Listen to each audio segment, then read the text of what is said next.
আল্লাহ পাক রব্বুল আলামিন বলেন, কুতিবা আলাইকুমুস সিয়াম কামা কুতিবা আলাল্লাযীনা মিন ক্বাবলিকুম লাআল্লাকুম তাত্তাকুন।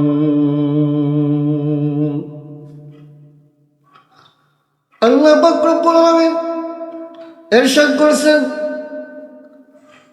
হে আমার বান্দাগণ, তোমাদের প্রতি রোজা ফরজ করা হয়েছে যেমনি ফরজ করা হয়েছিল তোমাদের পূর্ববর্তী উম্মতগণের উপর, তেমনি তোমাদের প্রতি রোজা ফরজ করা হয়েছে। কেন ফরজ করা হয়েছে? তোমরা যেন রোজা ব্রত পালনের মাধ্যমে আল্লাহ তাআলার নৈকট্য হাসিল করতে পারো। আল্লাহ পাক রব্বুল আলামিন রোজার উপরে বললেন, লাআল্লাকুম তাত্তাকুন।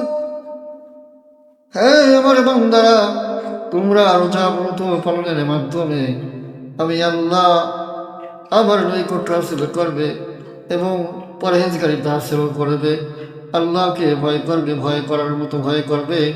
তাত্তাকুন মানে ভয় করা, ভয় করার মতো ভয় করবে আমি আল্লাহ আমাকে। বলে কেমন ভয় করবে? দুনিয়ার মুখে একটা রোজাদার যখন রোজা রাখে, রোজা রাখার পরে সে যখন সন্ধ্যা ঘনিয়ে আসে অথবা সূর্য মাথার পরে টপ করতে থাকে, সে পিপাসার্ত অবস্থায় মনে হয় তার বুকের ছাতি ফেটে যায়, তারপরেও সে কি করে না, এক গ্রুপ পানি পান করে না। সে ইচ্ছা করলে পান করতে পারত, ইচ্ছা করলে সে পানি খেতে পারত, ইচ্ছা করলে সে একটা খেজুর খেতে পারত, ইচ্ছা করলে সে খানা খেতে পারত, ইচ্ছা করলে সে ভাত খেতে পারত। কিন্তু ওই ব্যক্তি ভাত খায় না, খানা খায় না, পানি খায় না। কেন? কিন্তু ওই ব্যক্তি খানা খায় না কেন?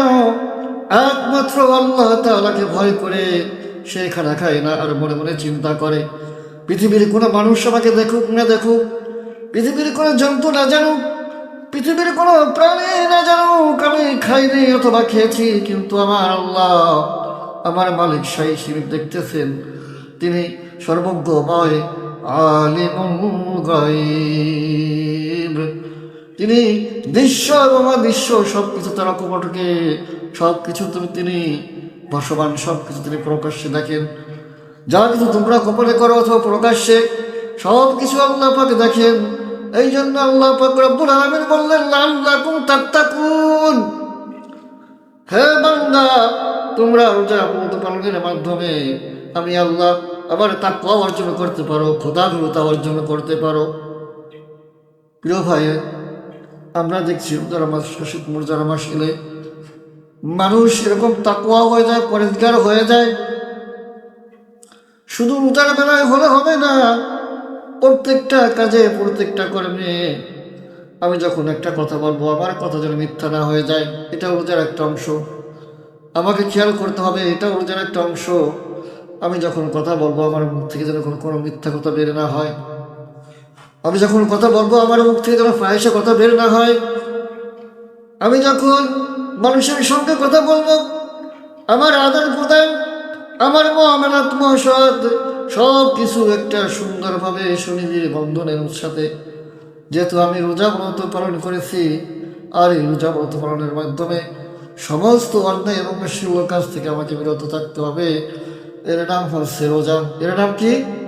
এর নাম রোজা।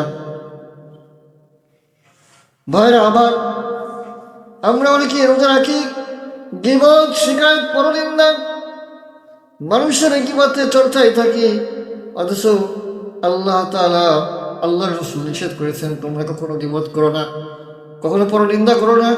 যে ব্যক্তি গীবত করে সে যেন নিজের আপন ভাইয়ের, তাজা ভাইয়ের গায়ের গোশত খেলো। এই জন্য আল্লাহ রাসূলের সময় দুইজন মহিলা, তারা এরকম রোজা রেখেছে, সারাদিন রোজা ব্রত পালন করেছে। যখন সন্ধ্যা ঘনিয়ে আসছে, মাগরিব আযানের টাইম হয়ে গেছে, তখন তারা ক্ষুধার জ্বালায় ছটফট করতেছে, তারা রোজা রাখতে পারছে না, সামান্য সময় তারা অতিক্রম করতে পারছে না। কিছু সাহাবা আল্লাহ রাসূলের কাছে এসে জিজ্ঞাসা করলেন, ইয়া রাসূলুল্লাহ, ইয়া হাবিবাল্লাহ, আমার গোত্রের দুইজন মহিলা তারা রোজা রাখিছে, সারাদিন না খেয়ে আছে, কিন্তু তারা আর সামান্য সময় বাকি আছে, কিন্তু তারা ছটফট করছে, তারা রোজা রাখতে পারছে না, তারা রোজা ভেঙে দিতে যাচ্ছে। আল্লাহ রসুল ডাক দিলেন, বললেন তাদেরকে আমার সামনে নিয়ে এসো। যখন তাদেরকে সামনে আনা হলো, তখন আল্লাহ রসুল দুইজনকে বললেন, তোমরা একটা পেয়ালা দেওয়া হলো, আর বললো এই পেয়ালায় তোমরা বমি করো। যখন তারা দুইজনে বমি করলো, বমি করার সঙ্গে সঙ্গে দেখা গেল এই পেয়ালায় তাজা তাজা গোস্ত এবং রক্ত বের হচ্ছে। তখন তারা হতভম্ব হয়ে গেল। আল্লাহ রসুল ডাক দিয়ে বললেন, এই মহিলাদের রোজার কষ্টের কারণ হলো তারা রোজা ঠিক রেখেছে, সারাদিন না খেয়ে আছে, কিন্তু তারা পরনিন্দা গিবাতে চর্চা ছিল, মানুষেরা গিবাত করতেছিল, আর এই গিবাত করার দরুন তাদের এই অবস্থা হচ্ছে। আর যে ব্যক্তি গিবাত করলো সে যেন নিজের আপন বড় ভাইয়ের গোস্ত সে খেলো, আর তার থেকে সেই গোস্ত ওই বাটির মধ্যে টুকরা টুকরা হয়ে পড়ে আছে। নাউযুবিল্লাহি মিন যালিক। ভাইরা আমার, এই জন্য সাবধান, আমরা যারাকে কখনো মানুষের গিবাত শিখাইতে আমরা কখনো যাব না, শিকায়ত করব না।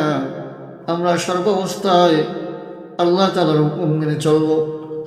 আল্লাহ রসুল কিভাবে কথা বলেছেন, আল্লাহ রসুল কিভাবে মুআমালাত মুআশারাত কিভাবে করেছেন, আদান প্রদান করেছেন, সব কিছু আল্লাহ রসুল সাল্লাল্লাহু আলাইহি ওয়াসাল্লামের সেই তরিকায় আমাদের চলতে হবে।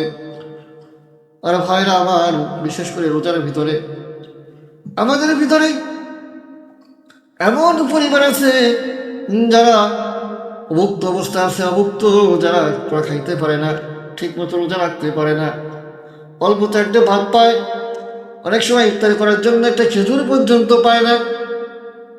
আপনাদের কাছে আমার বিনীত করজোর, আপনারা ওই সমস্ত মানুষদেরকে দেখবেন যারা সমাজে খুবই হতদরিদ্র, যারা সমাজে যারা গরিব মানুষ, মিসকিন, অসহায়, তাদের পাশে এসে দাঁড়াবেন, তাদেরকে আপনারা ইফতারের ব্যবস্থা করবেন। আর যে ব্যক্তি একজন মানুষকে ইফতারি করালো, আল্লাহ রাসূল সাল্লাল্লাহু আলাইহি ওয়াসাল্লাম বললেন, কেউ যদি দৃঢ় চিত্তে খালেস নিয়তে কাউকে যদি এক গ্লাস পানি অথবা একটা খেজুর দ্বারা ইফতারি করায়, আল্লাহ পাক রব্বুল আলামিন ওই ব্যক্তির আমলনামায় একটা উহুদ পাহাড় পরিমাণ সব তার আমলনামায় দেওয়া হবে, কিন্তু তার সবকে কখনো কম করা হবে না, উভয়ের সব একই রকম দেওয়া হবে। এই জন্য আমাদের নিয়াজটা খালেস থাকতে হবে। আমাদের খালেস নিয়তে আমরা যা কিছু করবো, আল্লাহ রাস্তায় যা কিছু দেবো, একমাত্র এই খালেস নিয়তের সঙ্গে আমরা দেব, একমাত্র আল্লাহ তাআলার সান্নিধ্য লাভের জন্য, আল্লাহ তাআলাকে ভালোবেসেই আমরা দান করব। আর এই মাসে বেশি বেশি করে দান করা, আমরা বেশি বেশি করে দান করব। আল্লাহ তাআলা কেমন সবাই আপনাকে আমাকে দিয়েছে এই রমজান মাস, আর এই রমজান মাসে সময় চলে যাচ্ছে। প্রিয় হাজিরিন, আমাদের জীবন থেকেও সময় চলে যাচ্ছে, আমাদের সময় থেকে, আমাদের বয়স থেকে আমাদের জীবন কেটে যাচ্ছে, আমাদের সময় কেটে যাচ্ছে, আমাদের মূল্যবান সময় চলে যাচ্ছে। দেখতে দেখতে 5 রোজা হয়ে গেল রহমতের, আল্লাহু আকবার। আর এই রহমতের 5 রোজা চলে গেল, জানি না আমরা কি করছি, আল্লাহর ইবাদত করতে পারছি কিনা, আল্লাহর নৈকট্য কতটা আচরণ করতে পারছি, সেটাই আমাদের প্রশ্ন।